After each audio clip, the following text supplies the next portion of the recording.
তোমার শমশের ফেলে দাও, তোমার শমশের ফেলে দাও।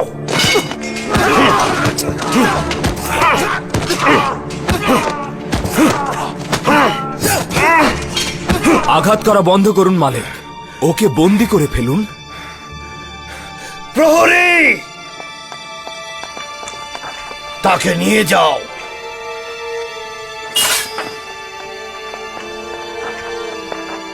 আলী জনাব, আমি হেকিমকে ডাকছি। কিছুই হয়নি, বেঁচে গেছে। তাকে রাজমহলের অস্থায়ী জেলখানা বন্দি করে রাখো।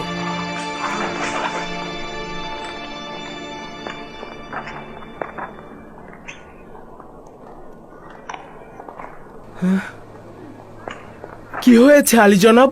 জনাব ইউজারশিপের উপর আক্রমণ হয়েছিল। এই রাজমহলে এসব কি হচ্ছে? তাদের হক রয়েছে, কেননা ইউজারশিপের বেঁচে থাকা তাদের বিনাশের কারণ হবে। কেন চোরাগোপ্তা হামলা করছে? পেছন থেকে হামলা করা তো কাপুরুষের কাজ। আজ্ঞামোহর খুবই চালাক লোক। তার ধারণা শুধুমাত্র ইউজারশিপকে হত্যা করলেই সে নাজাত পাবে। সৌভাগ্যবশত জখম গুরুতর নয়। কয়েক টুকরো কাতন ও গরম পানি নিয়ে এসো। এক্ষুনি আনছি জনাব।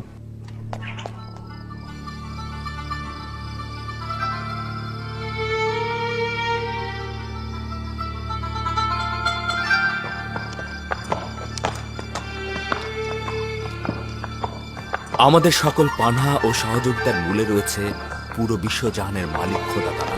যদি কল্যাণের পথে চলি তাহলে প্রতি মুহূর্ত ও সর্বত্র তিনি আমাদের সহায় রয়েছেন। অজ্ঞামোহর এবং আমুনের খাদেমগণ সৌভাগ্যবান। আমি যেমন রক্তপাতের পক্ষপাতী নই, তদ্রূপ জনাব ইউজারশিপও অনুমতি দিচ্ছেন না। আমার বিবেক যদি রক্তপাতকে সাড়া দিত তবে আমুনের বিরানভূমি ছাড়া আর কিছুই থাকতো না। একদম চিন্তা করবেন না, আমি আমুনের পতন ও ইবাদতখানার ধ্বংস খুব বেশি দূরে দেখতে পাচ্ছি না। কেন জানি না আজ রাতে আসমান বিষাদগ্রস্ত রয়েছে। আজ রাতের আকাশে খুব ভালো কিছুর খবর আমি দেখছি না। কি খবর? এই খবর কার সাথে সম্পৃক্ত? খুব সঠিক কিছু বলতে পারবো না, তবে আমার জন্মস্থান ক্যানানকে আমি কোলাহলপূর্ণ ও বিশৃঙ্খল দেখতে পাচ্ছি। যাই হোক না কেন, আমি পরওয়ারদিগারের ইচ্ছার কাছে আত্মসমর্পণ করেছি। ইয়াকুব নবীর কাছে পত্র পাঠাও। ক্যানানে কয়েকজন পাইক পাঠাচ্ছ না কেন, যার মাধ্যমে তোমার পিতা তোমার অবস্থান জানতে পারে? জানি না এতে কি হেকমত লুকিয়ে আছে, তবে এ যাবৎকাল আমি বহুবার সেরকম উদ্যোগ নিয়েছি, কিন্তু মনে হয় না পরওয়ারদিগারের ইচ্ছা রয়েছে। হয়তো আমাদের দিদারের সময় এখনো আসেনি।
অতীতের বছরগুলোতে দেখেছ রাহেল, ফায়েক, ইয়াকিন পীর সহ অসংখ্য মানুষ এই কাফেলার সঙ্গে চলে গিয়েছে।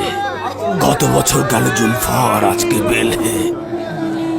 এইভাবে করে মৃত্যুর কাফেলা বিরতিহীন চলছে।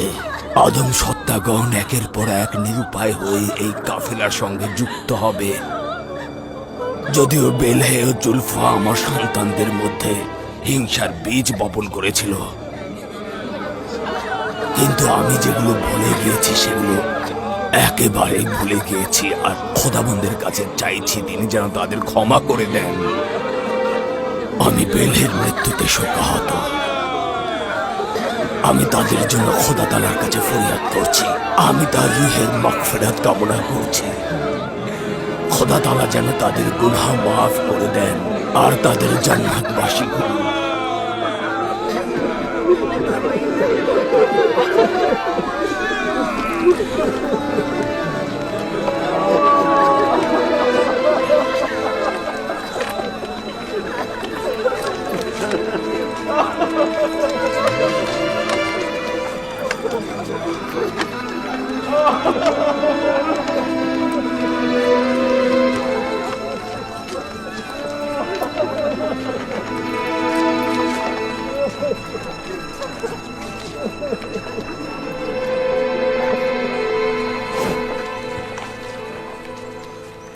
আমি এই রাজমহলে জিন্দেগি গড়তে পারবো না।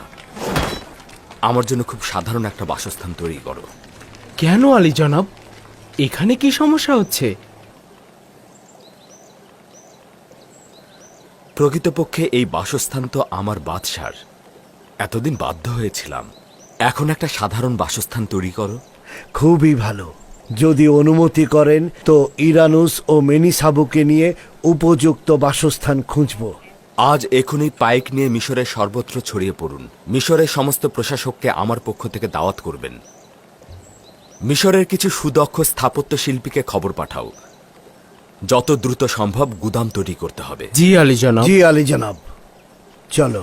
তেবসে 7টি গুদাম তৈরি করা হবে। আলী জনাব, তেবসে একটি গুদামই যথেষ্ট, 7টি গুদামের প্রয়োজন নেই। প্রথমত, তেবস মিশরের রাজধানী। মিশরের অন্যান্য শহর এবং প্রতিবেশী রাষ্ট্র থেকে সবাই এই শহরে আসে। এটা নিশ্চিত যে এই গুদামগুলোই আগামী 7 বছরের প্রতিটি সওয়ালের জবাব দেবে। আর দ্বিতীয়ত, গমগুলো শীষ সহকারে সংগ্রহ করতে হবে। সে কারণে বেশি গুদাম প্রয়োজন। শীর্ষসহ গম কিনলে তো অনেক জায়গার প্রয়োজন হবে। আমরা এক ঢিলে 2 পাখি মারব। জনগণের জন্য যেমন গম সংগ্রহ করব, তদ্রূপ পশু পাখির জন্য খড়কুটো সংগ্রহ করব। তাহলে তো মনে হচ্ছে গম সংরক্ষণের জন্য আমাদের আলাদা পাটাতন তৈরি করতে হবে। গুদামগুলো এমনভাবে তৈরি করতে হবে যেন জমিনের ভেজা ভাব ও আসমানে বৃষ্টি থেকে নিরাপদ থাকে। আর এইভাবে তৈরির জন্য জমিকে ভালোভাবে খনন করতে হবে এবং এই গর্তগুলো বড় ও দীর্ঘ আকারের হবে। এই গর্তগুলোর নিচের অংশ অত্যন্ত গুরুত্বপূর্ণ। এর নিচের অংশ হবে অত্যন্ত শক্ত এবং উপর থেকে নিচ পর্যন্ত চারিধার হবে সুরক্ষিত। প্রয়োজনে বড় পাথর দিয়ে গর্তগুলোকে ভালোভাবে ঢালাই করে দিতে হবে এবং এই গুদামগুলো মাটির নিচে পরস্পরের কিনারায় এই ঢালাইয়ের উপর শক্তভাবে নির্মিত হবে।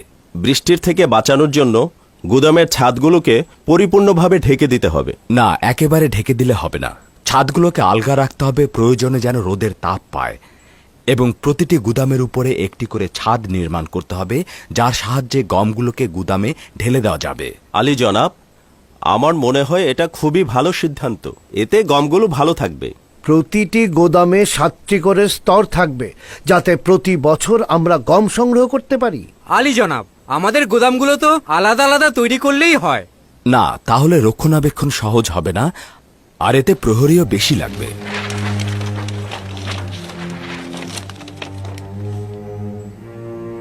সম্মানিত প্রশাসনিকগণ, লক্ষ্য করুন, একই সময় গুদাম তৈরি, নহর তৈরি ও নীল নদের উপর বাঁধ নির্মাণ কাজ শুরু হবে, যেন নীল নদের পানি বিস্তীর্ণ এলাকায় সরবরাহ করা যায় এবং বিশাল এলাকা জুড়ে চাষাবাদ শুরু করা যায়।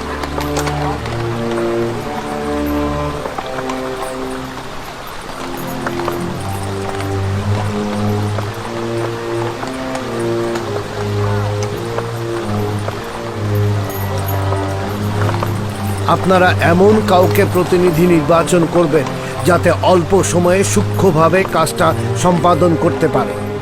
আয়কর প্রদানকারীদের দলিল ও সনদ প্রদান করবেন, যেন আয়কর প্রদানের সময় এর সত্যতা খুঁজে পাওয়া যায়।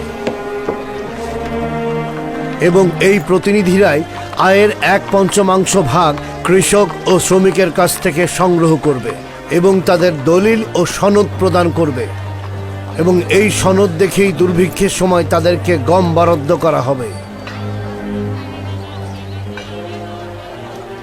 আলী জনাব, এই গুদামগুলোর তৈরি করার টাকা কোথা থেকে পাবো? এটা সহজ ব্যাপার। আমাদের গুদামগুলো আয়করের টাকা দিয়েই তৈরি হবে।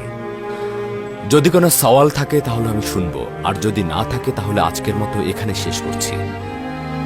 তাহলে আজকে সবাই চলে যান এবং দৃঢ় মনোবল নিয়ে কাজ শুরু করুন।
মনে হচ্ছে এটাই ভালো হবে। আশা করছি খোদার নবীর এটা পছন্দ হবে। যদি খারাপও হয় তবু সে গ্রহণ করবে। ঠিক আছে, বাদ দাও। চলো আমরা ভেতরটা দেখি।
এই সনদটি দেখালেই আয়কর প্রদান থেকে অব্যাহতি পাবে। শুক্রিয়া আলী জনাব। পরবর্তী জন এসো।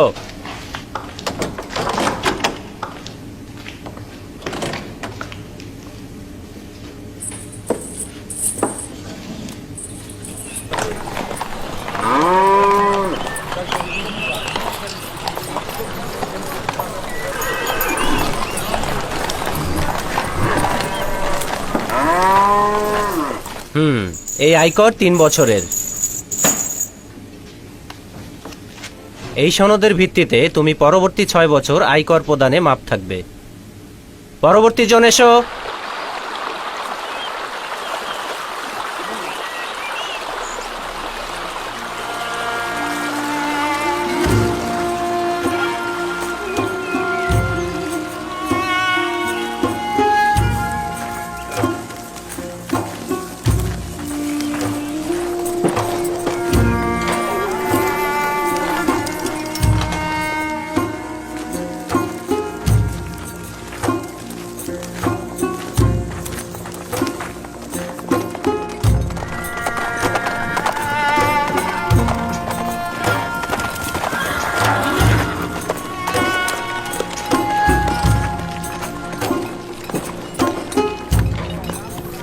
খোশ আমদের জনাবে মালিক। খোশ আমদের।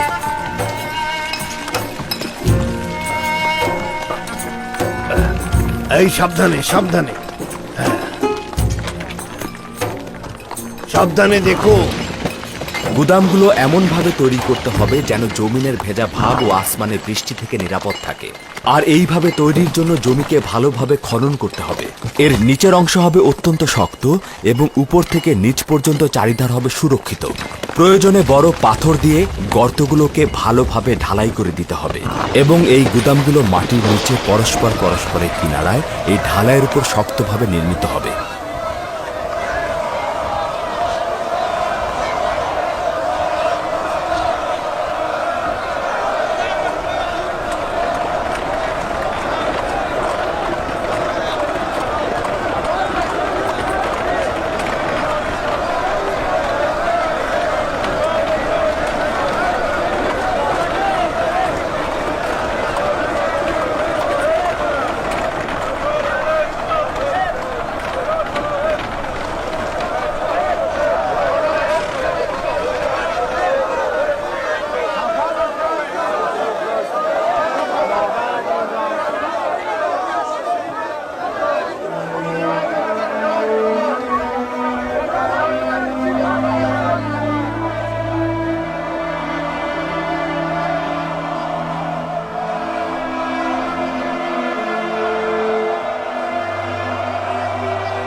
ইউজারশিপ কোথায় যাচ্ছে?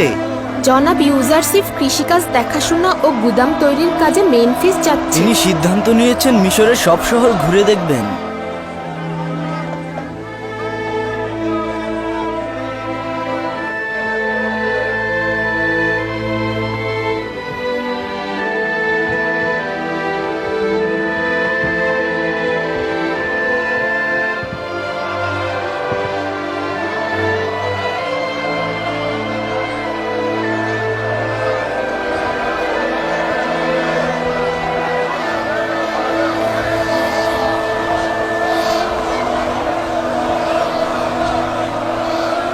খোদা আপনার হেফাজত করুক। খোদা তোমার হেফাজত করুক। খোদা আপনার হেফাজত করুক।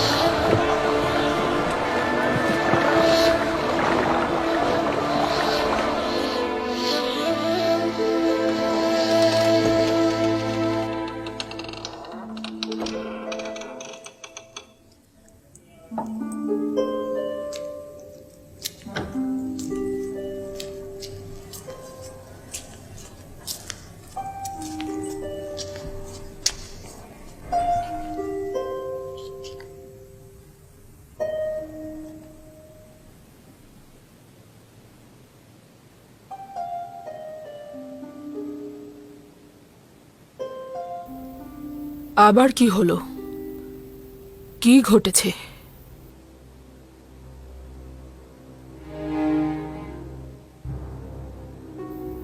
তোমার কি আমার গালমন্দ না শুনলে মুখ খোলে না? শুনে আপনি আনন্দিত হবেন না।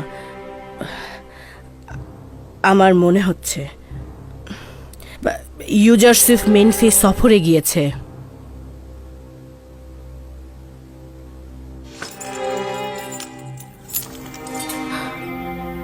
তোমার মাথার বন্ধনীটা শুধু সাপের মতোই দেখতে না, তোমার মুখের বিষাক্ত ছোবল সাপের থেকেও বেশি বিষাক্ত। একবারের জন্য খোঁজ খবর নিয়ে আসতে পারো না?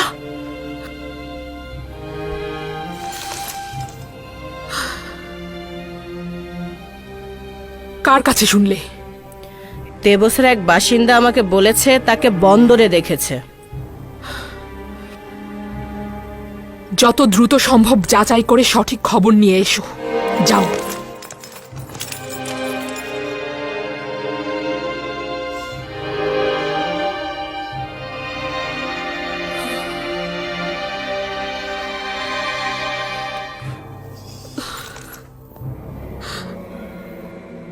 আমার জন্য কাজটি কঠিন হয়ে গেল। ইউজারশিপের উপর নজর রাখা কঠিন হয়ে গেছে। সে প্রতিদিন মিশরের বিভিন্ন প্রান্তে যাচ্ছে। অনেক দেরি হয়ে গেছে। আরো পূর্বে ইউজারশিপকে হত্যা করা উচিত ছিল। এটা তোমাদের অমনোযোগিতার ফসল, নয়তো ইউজারশিপ জীবিত বেরোতে পারত না। রাজমহলের যে সিপাহীকে আমরা নিয়োগ দিয়েছিলাম তাকে নাকি হত্যা করা হয়েছে। ঘটনা হচ্ছে ইউজারশিপকে হত্যার উদ্দেশ্যে যখন ছুটে যাওয়া হয় তখনই তাকে হত্যা করে ফেলা হয়। যা হয়েছে ভালো হয়েছে, নয়তো আমেন হতে আমাদের বিরুদ্ধে কঠিন ব্যবস্থা নিত। এটা মহান আমনের নির্দেশ। দুর্ভিক্ষ মোকাবেলায় ইউজারশিপকে সফল হতে দেয়া যাবে না। যতটা পারো গম গুদামে সঞ্চয় করে রাখো। ইউজারশিপকে কোনোভাবেই দুর্ভিক্ষ মোকাবেলায় সফল হতে দেয়া যাবে না। মিশরের সব ইবাদতখানায় পাইক পাঠাও। জনগণকে ইউজারশিপের বিরুদ্ধে খেপিয়ে তোলো। ঘটনাটা কি সত্যি? জি বানু, আজ সকালে সঙ্গী সাথীদের নিয়ে তিনি রওনা হয়েছেন। আমি খোশ মেজাজে ছিলাম, কেননা ইউজারশিপ এই শহরেই রয়েছে। এখন তার বিরহ সহ্য করতে হবে। হে মিশরের শক্তিশালী খোদা, হে মহান আমন, এইভাবে আমাকে কাঁদিয়ে তোমার পুরস্কার দিচ্ছ। আমি তোমার কাছে তাগাত করছিলাম, আমাকে ইউজারশিপের নিকট পৌঁছে দাও, কিন্তু তুমি তাকে আমার নিকট থেকে দূরে ঠেলে দিলে। জানি না কেন তার খোদা তাকে এইভাবে সাহায্য করছে, আর তুমি আমার কোনো আকাঙ্ক্ষার কথাই শুনছো না। কেন তুমি আমার আকাঙ্ক্ষার প্রতি অমনোযোগী? কেন অমনোযোগী? কেন?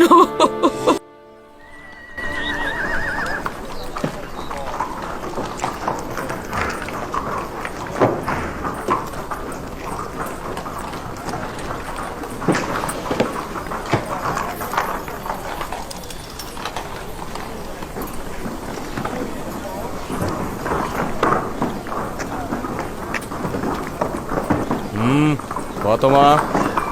আমার সঙ্গে কোনো কাজ রয়েছে? আয়কর দিতে যাচ্ছ বুঝি? হ্যাঁ। দুর্ভিক্ষ কোথায়? কেন এই মুদ্রাগুলো ওদেরকে দিচ্ছ? দুর্ভিক্ষ হলো কি হলো না এটা নিয়ে আমি মোটেও চিন্তিত নই। আমি 1 বছরের আয়কর দিয়ে 2 বছরের মৌকুফ পেতে চাই।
দরুদ হে খোদার নবী। দরুদ। কাজ তো বেশ ভালোই এগিয়ে চলেছে। এখানকার সমস্ত জমি লাঙ্গল দ্বারা চাষাবাদ করা হয়েছে। আজ বীজ ছিটানো হবে হে খোদার নবী। বাহ, খুব ভালো। এভাবে কাজ করে যান। আর মাথায় রাখবেন, 1 চিমটি জমিও যেন বীজ ছাড়া খালি পড়ে না থাকে। জি। রওনা করো, আসি।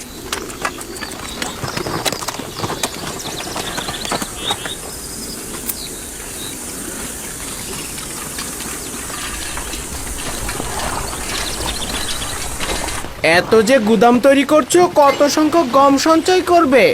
মিশরের জনগণের 7 বছরের শীষসহ গম এখানে জমা হবে, কেননা মানুষের পাশাপাশি জীবজন্তুরও খাদ্যের প্রয়োজন হবে। ইউজারশিপ তো সবাইকে নিয়েই মজা করছে। গমের শীর্ষসহ কেউ গম সংরক্ষণ করে নাকি? দূর, কি শুরু করেছো তোমরা? হ্যাঁ, কি শুরু করেছো?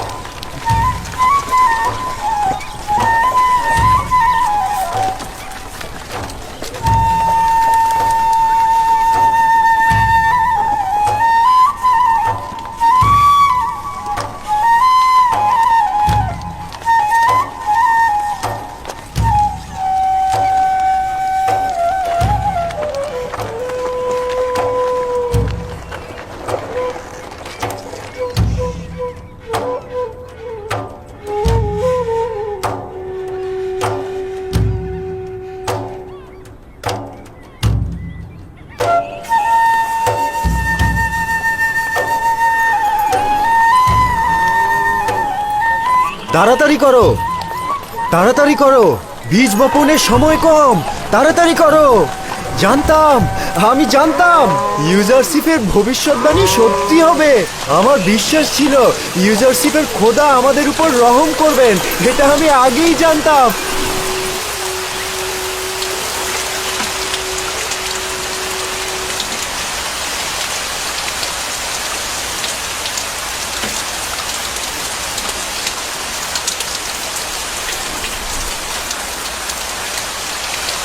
এটা ইউজারশিপের ভবিষ্যৎবাণী।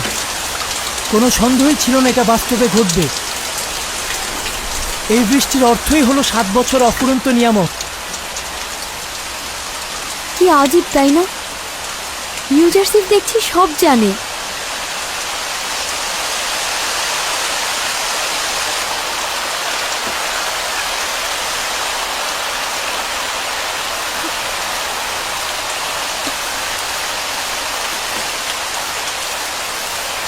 ইউজারশিপ কি করে এতটা আত্মবিশ্বাসী হয়ে বলেছিল আমাদের মিশরে 7 বছর অফুরন্ত বৃষ্টি হবে?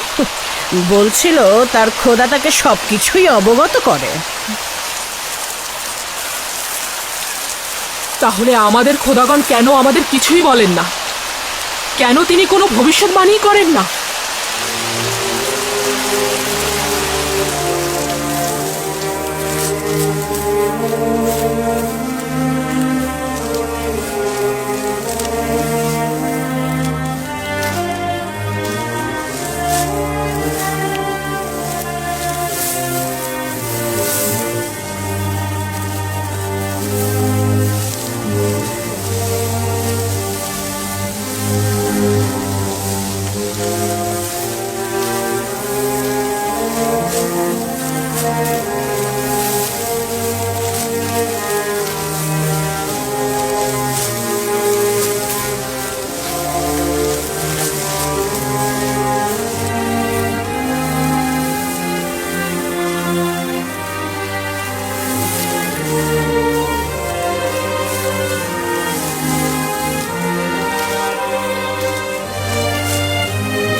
দরুদ ইবাদতখানার খাদেম, দরুদ। তরু তোমার ওপরেও। নিজের গমগুলো অন্যকে দিতে যাচ্ছ? জি, দুর্ভিক্ষের জন্য জমা করতে যাচ্ছি। কোথা থেকে জানলে যে দুর্ভিক্ষের সময় ইউজারশিপের হুকুমতে এই গমগুলো তোমরা ফেরত পাবে? তা তো আমি বলতে পারি না, লোক বলল তাই যাচ্ছি। তুমি যদি গমগুলোকে নিজের হেফাজতে রাখতে তবে দুর্ভিক্ষের সময় নিজেই আরামে থাকতে পারতে। ইউজারশিপ ইনসান হিসেবে ভালো, আমি নিজেও তাকে বিশ্বাস করি। ইনসান সংকটের সময় নিজের আসল রূপ জাহির করে। এখন নিয়ামতের সময়কার ইউজারশিপ আর দুর্ভিক্ষের সময়কার ইউজারশিপের মধ্যে পার্থক্য তখন টের পাবে।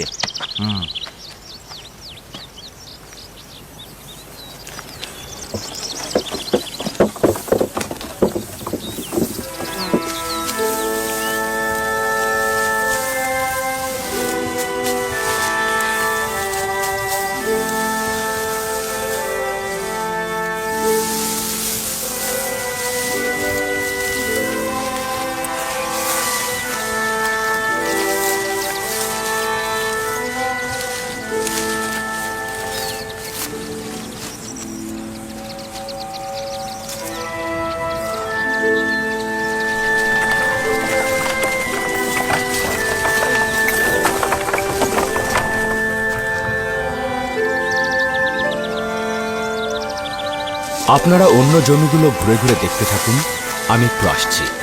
জি আলী জনাব।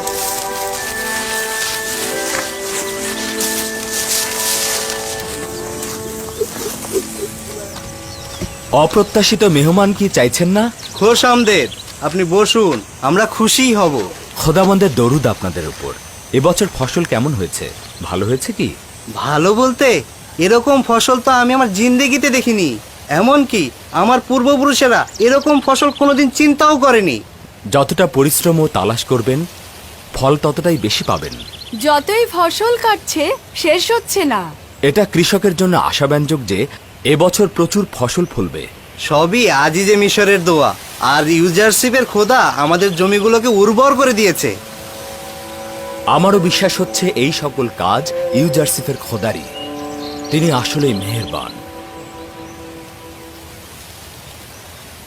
আচ্ছা, তুমিও কি তোমার পিতাকে সাহায্য করেছো? অবশ্যই। বাবা যে শীষগুলো কাটেন, আমি আর আমার বোন সেগুলো জমা করি। সাবাস, সাবাস। তোমার পরিবারের আগামী দিনের পুরুষ তুমি। পিতাকে অবশ্যই সাহায্য করবে। আমি তাহলে আজকে উঠি। আপনি তো খাবারই খেলেন না। শুক্রিয়া। খোদাবন্দ আপনাদের হেফাজত করুন। খোদা আপনারও হেফাজত করুক। উনি কে ছিলেন? হায় হায়, আমি তো তার নামই জিজ্ঞেস করলাম না। বললেন না তো আপনি কে, কোথাকার অধিবাসী? ইউজারসিফ, আপনাদের খাদেম। রওনা হও।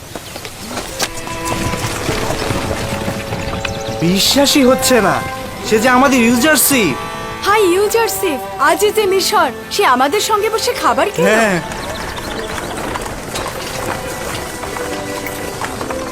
খোদা তোমার হেফাজত করুক, খোদা তোমার হেফাজত করুক।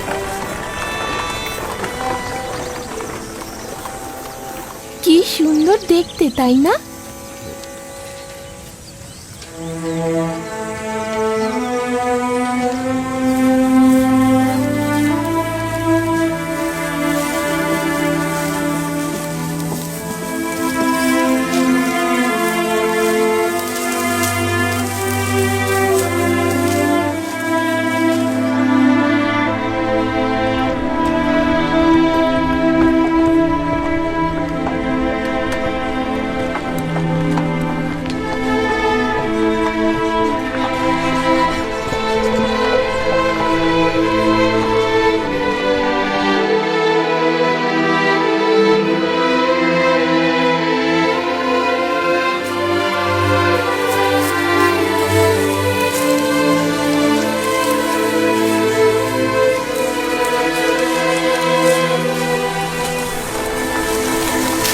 দরুদ আলী জনাব।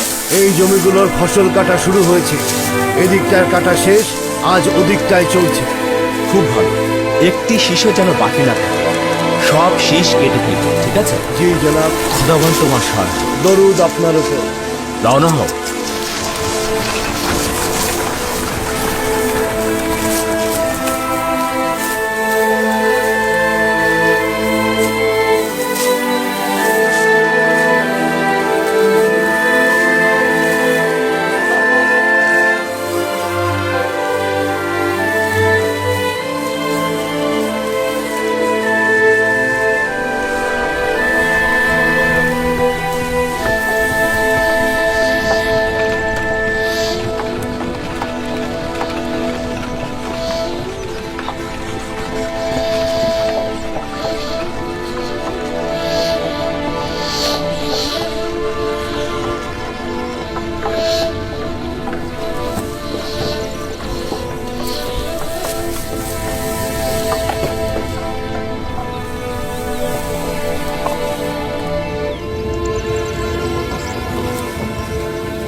কত? 5000। তুমি কি নিজের জমিতে চাষ করেছো নাকি বাদশার জমিতে চাষ করেছো?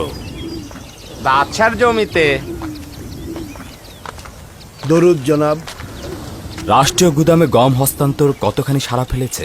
খুব বেশি আশাব্যঞ্জক নয়। খাদেমগণ জনগণের মধ্যে বিভ্রান্তির সৃষ্টি করছে, তাতে জনগণের মনে সন্দেহের উদ্রেক হচ্ছে। ওদেরকে এখানে ডেকে আনো, ওদের সঙ্গে আমি কথা বলবো। এই তোমরা শোনো, জনাব ইউজারশিপ তোমাদের সঙ্গে কথা বলবেন। তোমরা তোমাদের কাজ বন্ধ করে ইউজারশিপের কথা শোনো। এসো এসো, এদিকে এসো।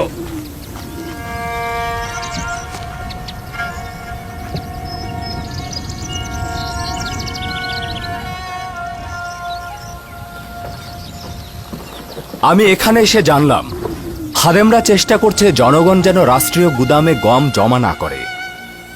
যদি এটা হয়, আমার কিন্তু তাতে কোনো সমস্যা নেই। সবারই তাদের গমের ব্যাপারে হক রয়েছে।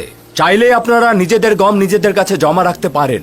তবে আমি পূর্বে যেটা বলেছি সেটা মনে করিয়ে দেবার জন্য আবার বলছি, আমরা দুর্ভিক্ষের সময় শুধু তাদেরকে এই গম দেব যারা এই সময়ে আমাদের কাছে গম জমা রাখবেন। মিশরের হুকুমতের কর্তব্য হচ্ছে যারা রাষ্ট্রের কাছে গম জমা রাখবেন তারা যে কোনো প্রয়োজনে যে কোনো মুহূর্তে রাষ্ট্রের কাছ থেকে গম উত্তোলন করতে পারবেন। কিন্তু কেউ যদি নিজেদের কাছে গম সংরক্ষণ করেন এবং কোনো কারণে যদি সেই গম নষ্ট হয়ে যায়, তাহলে পরবর্তীতে আমাদের কাছ থেকে গম পাবেন না। তাই আমি আপনাদের কাছে অনুরোধ করছি, আপনারা এই ভুলটি করবেন না। আপনারা রাষ্ট্রকে নিজেদের পরিবার মনে করে গম সেখানেই সংরক্ষণ করে রাখুন। এতে আপনাদেরই মঙ্গল।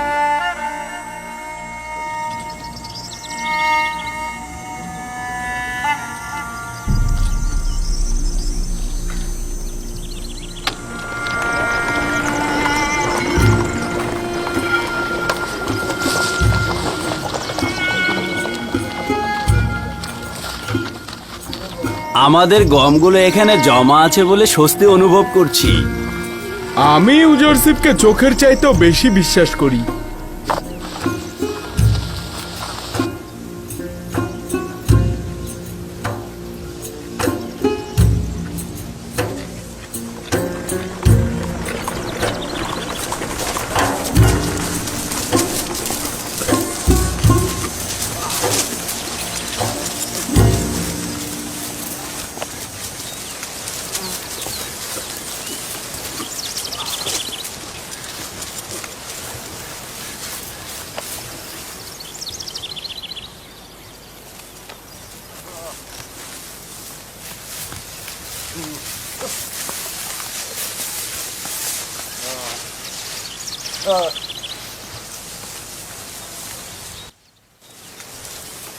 গমগুলো তো শীর্ষসহ জমা রাখতে বলা হয়েছিল।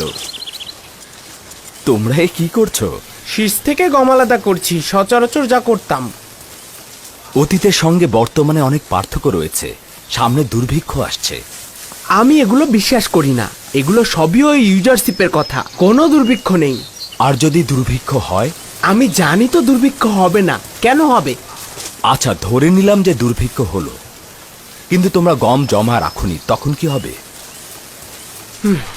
ওই সময় প্রতিনিধিদের কাছে গিয়ে গম কিনবো।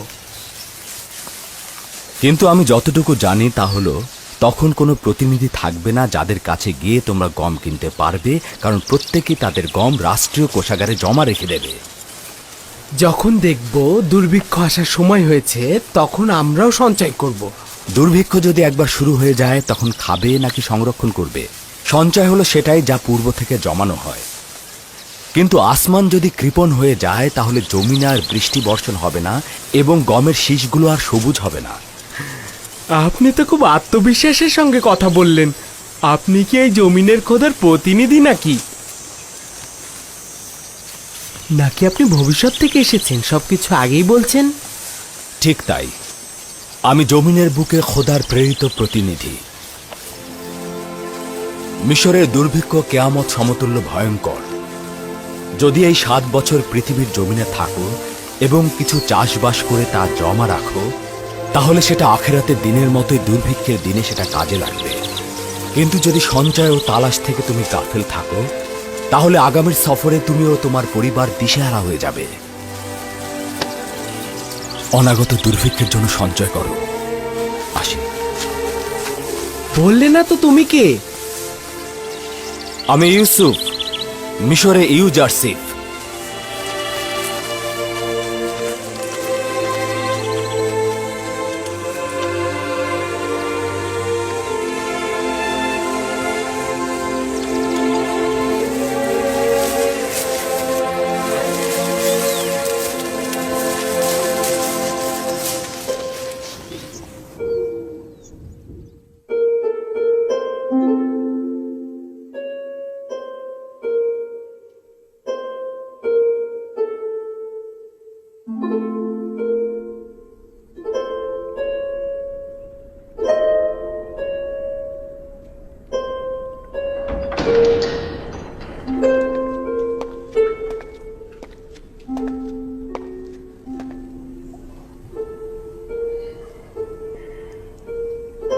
বানু জুলেখা,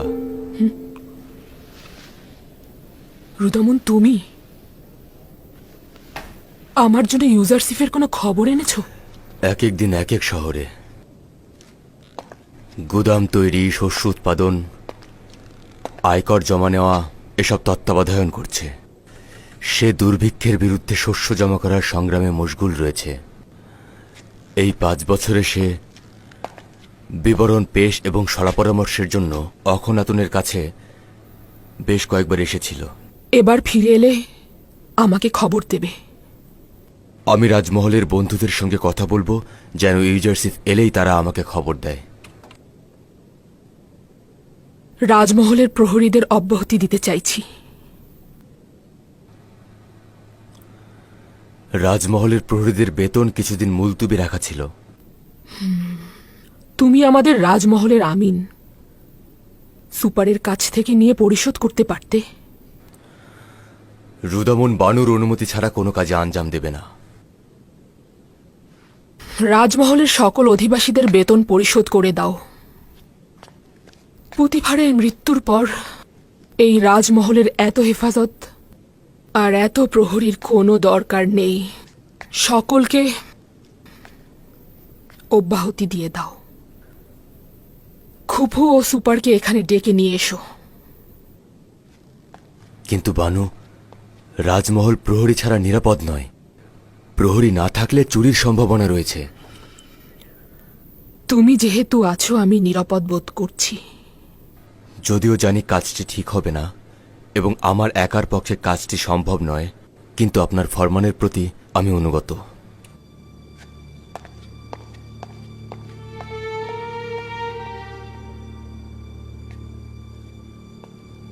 একটা সময় এই রাজমহলটি মিশরের দ্বিতীয় শক্তিশালী মানব আজিজে মিশর পুতিফারের মালিকানাধীন ছিল।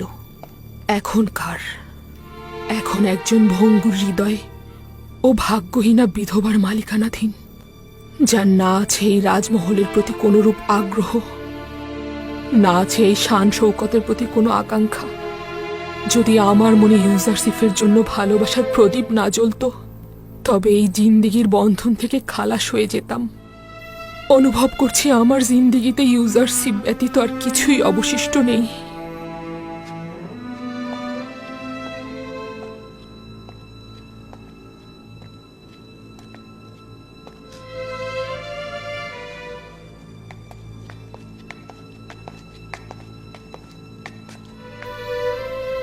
রাজমহলের সকল কর্মকর্তা, কর্মচারী ও প্রহরীদের স্থগিত বেতন দিয়ে দাও এবং রুদামুন ছাড়া সকলকে অব্যাহতি দিয়ে দাও।